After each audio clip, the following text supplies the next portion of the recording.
ဘာယာမောင်အိယာတစ်ခုတည်းကသာပေးစွမ်းနိုင်တဲ့စိတ်ကူးညံစွမ်းအား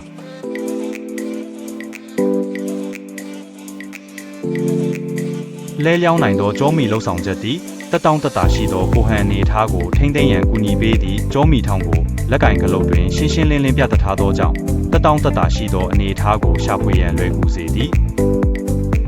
မှတ်ဉာဏ်လှုပ်ဆောင်ချက်ကိုအသုံးပြုလျက်လည်းတိမတ်စုများကိုတင်ဆက်နိုင်ပါသည်စာအုပ်များဖတ်ခြင်း TV ကြည့်ခြင်းနှင့်ဆိုဖာပေါ်တွင်အနားယူခြင်းတို့ကိုပြုလုပ်နိုင်ပါသည်